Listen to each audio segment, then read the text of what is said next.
Hello, my name is Gyles Brandreth, and I'm sitting in the kitchen in Oxford of my friend Susie Dent.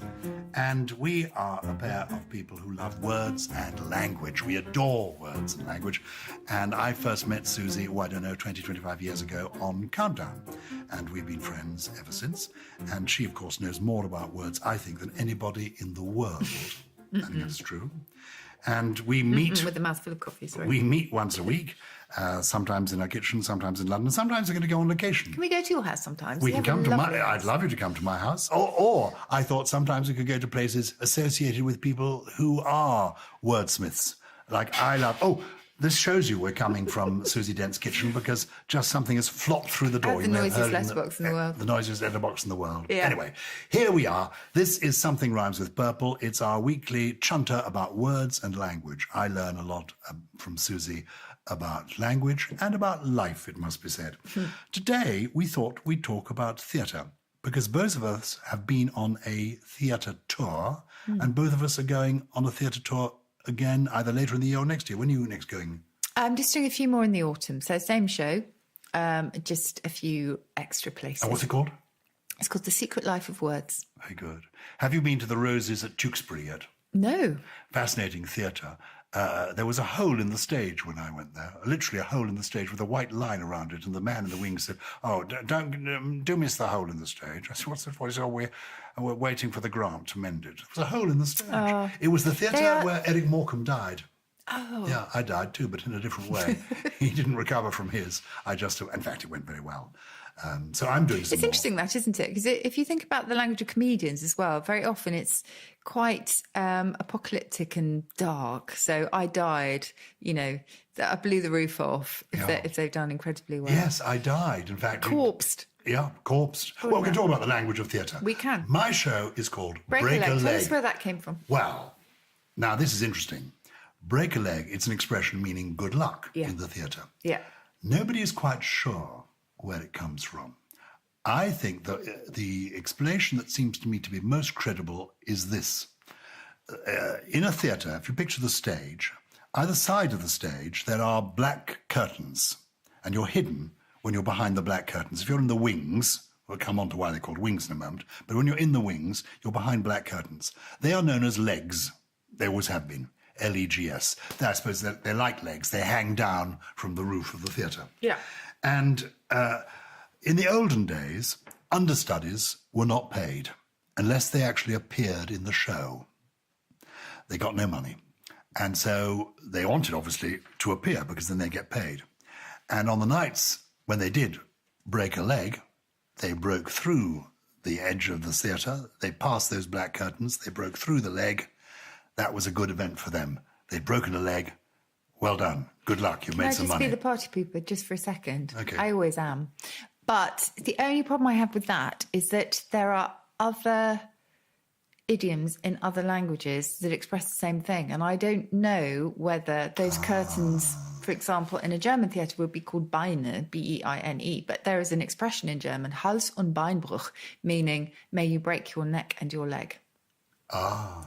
And that came before, we think, break a leg. So you think it's a kind of inverse joke, meaning break a leg, meaning don't break a leg. Good luck. Yeah, well, it's strange. I don't think we actually know where Hals- und Beinbruch originated either. It's a very strange thing. But then the theatre is full of strange situations. And you mentioned understudies not being paid. Have you heard the expression, the ghost walks? The ghost walks tonight. Yes, I have. That means it's payday.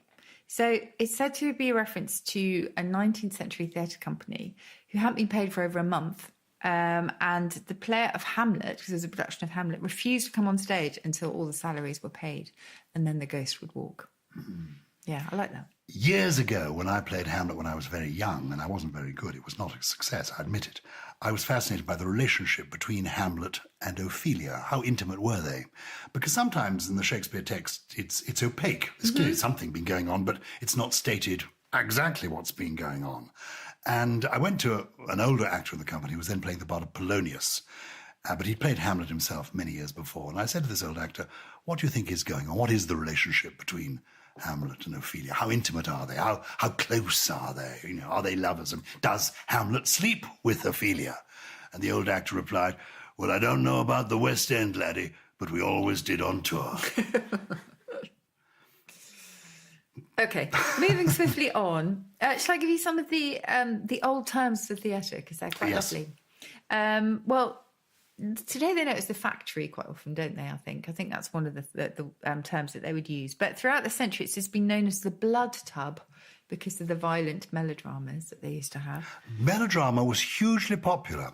It isn't now. Farce continues to be popular, but melodrama in the Victorian theatre, it was the mainstay. In Paris, the main theatre street was called the Boulevard des Crimes, meaning the boulevard of crime, because there were these lurid melodramas. Now we get that on television and in the movies. Yeah, we do. Endless detective mysteries, but you don't get it so much in the theatre. Theatre is more full of straight drama or musicals or light entertainment. You don't get melodrama in theatre. But in Victorian times, melodrama was massive. Yeah. So it was called the blood bath. The blood tub. The blood tub. I'm going down to the blood tub. The bug house, because that was the theatrical equivalent of the flea pit. The bug house? The bug house. This is because unclean people went to the theatre? Yeah, I think it was just, sometimes they would just be slightly down at heel. So it was a flea pit? The venues rather than the people, but maybe both. Speaking of which, we need to talk about the Peanut Gallery. Said to be the rowdiest section of the house, where bad actors would, I think we've talked a little bit about this, but would be pelted with peanuts, which was a cheap snack available. There you go, the Peanut Gallery. And the gods, of course, closest to the heavens. But anyway, going back to the theatres, the gaff, they were called. The honky tonk, where the cheap musicals would be. And the grind house, that was for burlesque. Oh, well, because the girls were doing they were grinding away, were they? I think possibly. In my book, which I'm looking at now, where I did, I wrote a book about the jargon of particular tribes of people, including actors. I've just spotted the word fluffer. Oh, somebody fluffs their lines? Not quite. Oh, what is a fluffer? A fluffer in the porn industry. Oh. Is, well, yes. So a fluffer is a person employed to prepare or warm up an audience. Absolutely right. But in the porn industry, it's somebody who prepares an actor in a slightly different way. Oh, fluffs them up? Fluffs, well, yes, so to speak. Anyway, I don't know. No, that's fascinating. I don't know why that. No, but since you mentioned the fluffer, popped up, so to speak. Years and years ago, I mean 40, 50 years ago, I was sent to, when I was a journalist, young journalist, I was sent to write a report about the porn industry making movies. Mm-hmm. And I spent a day on the film set, and they were very cheaply made in those days. And one actress had to play several of the characters. And because in those days people didn't shave their pubic hair, she was supplied with merkins. Yes, merkins. A merkin is a pubic wig, isn't it? It is. Spelt? Merkin. Merkin. And she had a blonde merkin, a brunette merkin, a very dark merkin, and a ginger merkin for the comedy scenes. Isn't that extraordinary? Yes. Yeah. And the makeup artist was the sort of fluffer, I suppose, who prepared... Who fluffed the merkin. Who fluffed the merkin. Why are we talking about this? Anyway. Okay, you brought it up. It's in your book. I don't... No, it's in my book in the kind of clean sense. Although it's not... Yeah, let's move on. Let's talk about some of the other jargon that's used in the theatre, shall we? And then I'd love to give you my favourite theatrical origin of all time. Topong. Do you know what topong is? No. In the theatre? It's to give maximum projection to your lines. Oh, topong. This is opposed to pinging, which is speaking very softly. To ping? To ping and pong. Will you pong that line? Will you ping that? It's a very... I've never heard... I mean, I have to say... I've worked in the theatre off and on for 50 years, and I've worked with some of the great directors. I've never heard these expressions used. Will you pong? Will you ping? But I get it. Pong and ping. Gagging is adding lines that aren't in the original text, so ad-libbing, in other words. I can believe that. Ad-lib from the Latin for pleasure, ad libitum. Oh, ad libitum means for pleasure, not for free. For pleasure. So they're winging it also from the theatre, because it would refer to people who would supply lines from the wings, or people who were just brought on at such short notice they were literally learning their lines in the wings. They were winging it. There was a famous actor called John Junius Booth, who was the father of John Wilkes Booth, the man who assassinated President Lincoln. And John Junius Booth was a notorious drinker, and night after night he was heard calling into the wings, "What's the line? What's the line?" Occasionally he could be heard calling into the wings, "What's the play? What's the play?" That's very Boris-like, isn't it? Apparently, did you read Jeremy Vine's account of Boris Johnson at various after-dinner speaking events where he would literally stumble in and say, "Where are we? What's the event?"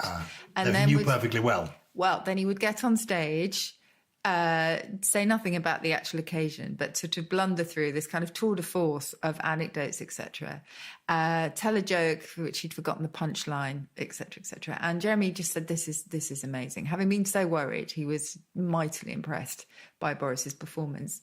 10 years later, also, he's at another event. Exactly the same thing happens. Boris stumbles in, says, "What's the event?" Gets up on stage. Absolute verbatim, the same speech as before. Absolute verbatim forgetting of the punchline. He knew exactly what he was doing. But this is his. Well, that's quite reassuring, isn't it? Is it? I don't Oh, yes, I think it is. It means that he's a star. I saw Ken Dodd 50 years apart. A star apart. without substance. Anyway, let's not get on to political views. No, let's not. You're giving me your favourite theatre expressions. Oh, my favourite origin of all time. Because it's so literal. So the thing about etymology is you very, very rarely get to pinpoint the exact moment that a phrase or a word was born. So if you look in the Oxford English Dictionary, you'll find the very first record that we can find to date. But it's very rare, particularly these days with slang and the internet, etc. It's very rare to get the exact moment. But we know with stealing someone's thunder, we know where it comes from. And you have to go back to 1704 and London's Drury Lane Theatre and the actor playwright he was a playwright and a manager called John Dennis. And what year is this? This is 1704, I think. Wonderful. And he produced a play which, by all accounts, was rather turgid. But it had one thing going for it, which was a thunder-making machine. It was a machine that replicated the sound of thunder. I think it was one of those sort of metal sheets that was then hit. No. Was it not? You know this. I do know this, and there is one. The only reason I know this is there is one still on display at the Theatre Royal in Bristol. Okay. It's a thunder machine, and essentially what it is metal is involved. Yeah. There are imagine a tube of metal cut in half. So it's like a scoop of metal, like a funnel of metal, and they roll like cannonballs down it. Amazing. And it's the rolling of the thunder that makes that thunder sound. Excellent. I don't know if his was the first, but it was very impressive in terms of the sound that reverberated from the stage. Despite this, his play closed after a really short run. He was, according to accounts by contemporaries, he was a very nice man. He went along to the next play, the next production that succeeded his, which was Macbeth. We can get on to Macbeth, the Scottish play. And he was sitting there quite happily until from the stage came the sound of his thunder-making machine. And two people of the time wrote records of what he did at this moment, which was he stood up and he shouted, "Damn them, they will not let my play run, but they steal my thunder." Isn't that amazing? Very literal beginning. I love that. You mentioned Macbeth. Why is it known, they call it the Scottish play, and it's supposed to be bad luck to mention the play Macbeth by title? I'm assuming there is some tragedy associated with a production of Macbeth. I think you will know this better than me. I think there was one particular production where it seemed to be just beset by troubles. But yeah, more than that, actually, I don't know. Perhaps it's because of the witches. The three witches? Oh, that the play is cursed in some way because of the three witches. Yeah. But it's very much a rule. You can, if you're in the play, say the name Macbeth. What about, I always, every night on my tour, I tell the story of stealing someone's thunder, and I mention the word Macbeth. Is this the name Macbeth? Is this not good? Is this why... It's not good. Life doesn't always go my way. It could be that you're bringing bad luck upon yourself. Okay. I'm not going to do that again. Shall we have a break? Yes. Now, this is interesting. The interval, you might think, has been going on for years. The interval, because we're going to have an interval now, was introduced only in Victorian times. I think the father of the interval was a man called Sir Augustus Harris, who ran Drury Lane Theatre. He was known as Old Drury-Lanus. He put on famous pantomimes at Drury Lane Theatre, starring people like Dan Leno and Murray Lloyd. Anyway, there's, in fact, a marvellous bust. If ever you go to Drury Lane, that huge theatre in Covent Garden, people don't see this bust. They go into the theatre and there's a wonderful statue of Sir Noel Coward. But outside the theatre, on the corner, there's a bust of this theatre manager, Sir Augustus Harris. He invented the interval. Until then, if people wanted to leave during performance, they just got up and left. And he came up with the idea, shows were so long, of having an interval. And then they used to sell oranges for people to eat during the interval. In fact, Tommy Trinder, a great comedian, once said to me, I was talking about pantomime. I said, what do you remember about pantomime in the early days? He said, all I can remember of pantomime in the early days, Gyles, is the smell of oranges and wee-wee. But then they introduced things like ice creams when ice creams came along, and then alcohol and all of that began. So he invented the interval. Have we made a great mistake mentioning the word Macbeth? Well, we're not in the theatre. We're not in the theatre, so I think it we're isn't bad luck. okay. Yes. But Because if you're in the theatre, you know, you have to come out of your dressing room, yes, turn, revolve 3 times, then go back in again. But you have to spit over your left shoulder as well. Spit over your left shoulder, or maybe Yes. throw some salt over your left shoulder. Oh, interesting. I always steal sachets of salt from Starbucks for this very purpose, in case I want to tell one of my favourite Macbeth stories. Go on. What's the origin of the expression, though, Susie Dent? Well, nobody's quite sure, but some believe that it's because Shakespeare or his compositors or revisers are sort of used the spells of real witches in the text, and because of this, it angered the witches. You mean hubble, bubble, toil and trouble, these were real spells? I don't know if it was these ones or not. To be honest, I'm not quite sure. I need to ask my friend Charlotte, who's a Shakespearean expert, but it purportedly angered the witches and caused them to curse the play. So the play has been cursed. It's one of plus the there have been numerous productions at which various things have gone wrong. And it's one of the shortest plays. People often think there's an act missing with it. So things have been going wrong with Macbeth over the years. For a long time. Interesting, isn't Have you ever appeared in a play yourself? Not a play. I've been in a couple of sitcoms, but not a play. Oh, sitcoms, No. as yourself? Well, apart or... from as a tree at school and, you know, the usual kind of stuff. You were a tree at school. I was a tree. And you got the school... I was a tree and a librarian, what can I say? The school magazine wrote her performance was very wooden as the tree, did they? No, they resisted that. No, they should have done. And a what? A librarian? No, I was a librarian at school when I really wanted to be, you know, head of sport or something like that. But I was the chief librarian. You were actually the Yes. chief librarian. That's what you did at school. Of course you did. I was. And were you like me? Did you sit in the front row of the class? I sat in the middle of the front row with my hand permanently No, up. I didn't. I just wish I'd been a bit naughtier. I'm making up for it now. Oh, God. Don't go there. Let's not go there. We need to talk about Polari as well, very briefly. Polari. Polari. So This is a theatrical language, isn't it? I knew Yes. Kenneth Williams quite well. You Okay, weren't Julian doing and Countdown. Sandy. I when- didn't know anything about Julian and Sandy around the horn. Or Kenneth Williams I never- was a brilliant actor, entertainer, raconteur, writer, and a lovely human being. He was in radio shows, firstly with Hancock's Half Hour, with Tony Hancock and Sid James. Tony Hancock didn't like him very much because Kenneth had a wonderful voice and got a lot of laughs.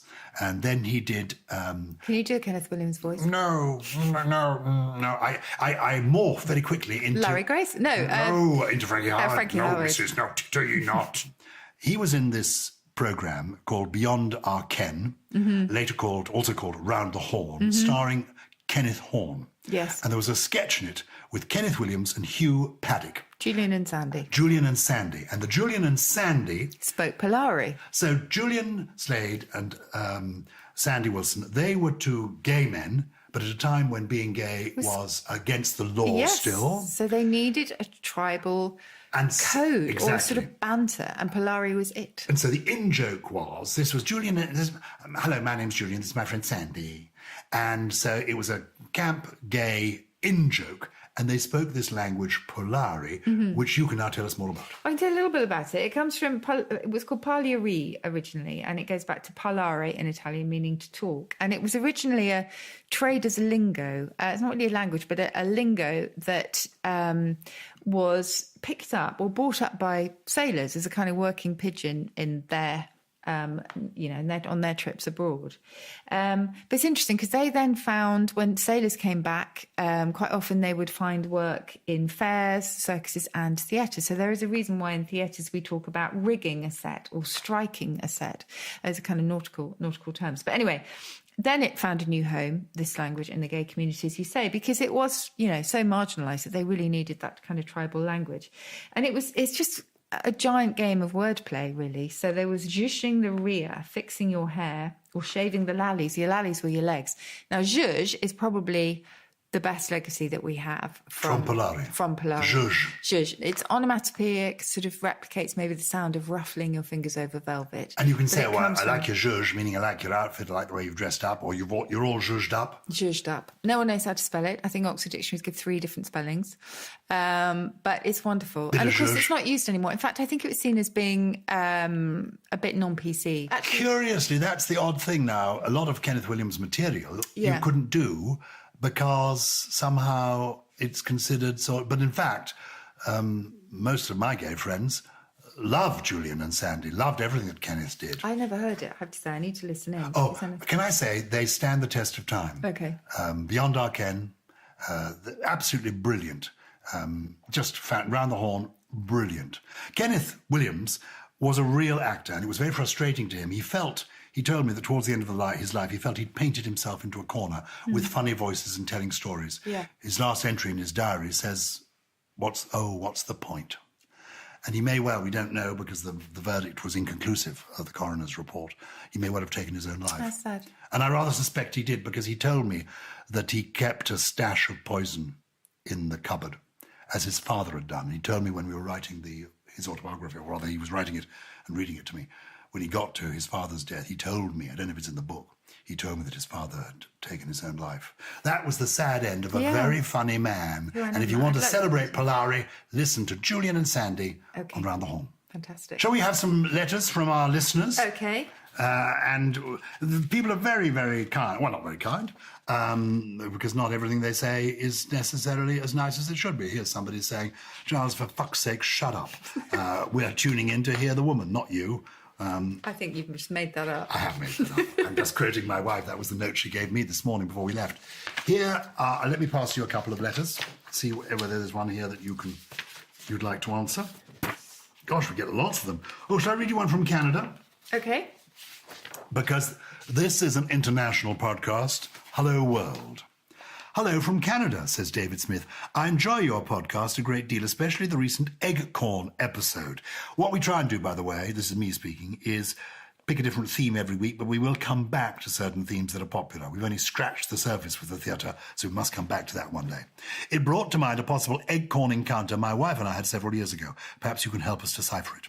We were on a Mediterranean cruise, and one day, while sitting near a couple in a public area of the ship, one of them sneezed, and the other responded with a hearty, salty fish. At least, that's what we thought we heard. We were wondering if you had any knowledge of the use of this phrase in response to a sneeze. We believe that the couple may have been Eastern European, judging from their accent. I've often wondered if salty may have been from the French santé, for health, but I have no clue as to what the fish might be. Whatever it was, since that day, every sneeze in our household is followed by a hearty, salty fish. Isn't that interesting? Santé is certainly what the French say. They say à tes souhaits, actually. If you sneeze, they say à tes souhaits, meaning to your wishes. May your wishes come true. À tes souhaits? À tes souhaits. May your wishes come true? Yeah, that's what I was... I don't know about Really? the fish, but it sounds like Russian salty fish. Salty fish. The Germans say Gesundheit, don't they? They say health, yes. Does that mean good health? Yeah, or just santé health? in French is cheers. Ah, so they don't When say you're drinking, santé. no, they say à tes souhaits. So if you sneeze in France, they say à tes souhaits. Yeah. And if you sneeze in German, they say Gesundheit. Yeah. In Dutch, if you sneeze 3 times, they say morgen mooi weer, which translates to good weather tomorrow. What, in Dutch? I don't know Dutch, you know German, but morgen mooi weer, I think. Morgen mooi weer, Yes. which means? It means the weather is good tomorrow. It looks good tomorrow. The weather is good tomorrow. Yeah. I got her to say it twice because I'm rather fond of double Dutch. Right, my question is... So have we found the origin of salty fish No. for David Smith from Canada? Absolutely not. We haven't, but we think you might be right that the salty could be like santé, except no, it isn't santé. We've dismissed salty. So you're thinking it could be a Russian turn of phrase? I genuinely don't know. If people know, send in the answer. It's simply to purple@somethingelse.com. Have you got a letter? What's the letter you're do. Peter Jones. Peter Jones. Could be the actor, could be Dragon's Den. Anyway, whoever you are, It could thank be the you. shop. Whilst watching a Channel 4 documentary, Moon Launch Live, I heard the studio commentator of the day describe the crowds awaiting the launch as lollygagging. I haven't heard this before. I'd be interested to hear more. Lollygagging? Lollygagging or lallygagging. It is US. Lally. We had lallies when we were talking about Polari. Your Lally lallies were your legs. They were. A lolly is a lollipop? So what is lollygagging? I think lollygagging is a variation on lallygagging, which was the original. It simply means to dawdle, to fool around. It can, I think, sort of be necking in the old sense of the word as well, what the Victorians wonderfully called Firkytoodling. Wonderful. Oh, give us that word again. Firkytoodling. It could be one of your words of the week. Firkytoodle is a bit of hugging, bit of kissing, but not going Too far. too far. You know, Groucho Marx said, whoever called it necking had a very poor sense of anatomy. I like that.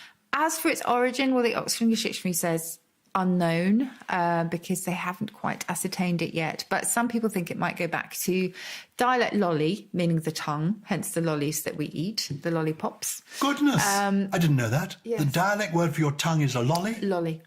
And gag, meaning to deceive or trick. So maybe it was just due to sort of, clever talk, clever speak. Why that then translated into dawdling and dallying, I'm not sure. Maybe you just talk around the point. Well done. I'm fascinated. The lollipop, I've learned something there. The lollipop is to do with sort of a sugar pop. What's the pop part? The pop part is maybe when you take it out of your mouth when you're sucking, goes pop. That's my guess. How anyway. Amazing. The tongue and the pop. That's gives my you guess. a lollipop. That's my guess. Okay, what are your 3 words of the week? These are new words, old words, fun words, words we haven't heard before, or words we have heard before, but we don't really know the meaning of or the origin Yes. of. Okay. Susie Dent. So, well, this one you will have heard of. You Pratt. Oh, thank you. How do you Pratt. spell that? Pratt, P-R-A-T. Yep. It was an old term for a single buttock, believe it or not. And a pratfall in the theatre, which is why I bring this, is, of course, a comedy fall onto your buttocks. How interesting. Yes. So both buttocks is a pair of prats originally. Yeah, a couple of prats. A couple of prats. So as it were, it's like when you call someone a prat, it's just rude because it means bottom. Yes. That's the origin of that expression. Yes. But a pratfall is when you fall on your backside. Yes, it's what sort of clowns and, fast. I love it. A pratfall. Oh, I think that's great. Have you got 2 more? Then I have something I really hope we are not. Somnificators. What is a somnificator? It's what Amon Shea, who wrote a great book about reading the OED, says is the human equivalent of a cup of herbal tea. It's somebody who induces sleep in someone else. But actually, the human equivalent of drinking a cup of herbal tea is rather quite nice. charming. I suppose that is Somebody quite whose company is so soothing. And say the word again. Somnificator. She was my perfect somnificator. It's not usually used in a particularly pleasant way, I think. Oh, somnificator means somebody who induces sleep. They're so boring. Yep, go on. So the third one is something that I hope none of our listeners are going to do to us, which is to exhibilate. To exhibilate is to hiss a poor performer off the stage. Oh. And it's linked to, in some ways, to exploding, because the very first meaning of exploding in the Roman theatre was to slow hand clap poor actors off the stage. And the plode is linked to plaud, as in applaud. It's from the Latin plaudere, meaning to clap.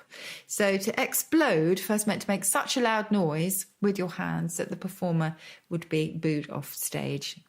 As in explosion, that explode, so the idea originates, of a loud, as it were, loud detonation. Wow. Goes back to that horrible expulsion of a bad actor. So a slow hand clap is an explosion. You're exploding them. Yes. And how interesting. Yeah. But exhibilate is when you're... Yes. It's to give them the goose, is another way of putting it. And that's because the noise that geese make. The noise of an angry goose, yeah. Oh. It is time to wrap up. And one week we'll talk about rap words, but we've been talking a bit about theatre words. I'd love to hear jazz rap. We haven't really begun to scratch the surface here. We haven't talked about playing to the gallery or who the fat lady is and why she didn't sing. But anyway, that's for another time. So no, we haven't got time for that. Okay. Look, if you enjoyed the podcast, do review us, rate us to help spread the word. If you've got a question you'd like to answer, just get in touch. It's you can email us at purple@something else.com. And as you know, Something Rhymes with Purple is a Something Else production, produced by Paul Smith, with additional production from Lawrence Bassett, Steve Ackerman, and... Gully. Oh, no. Oh, Mrs. No, titty ye not.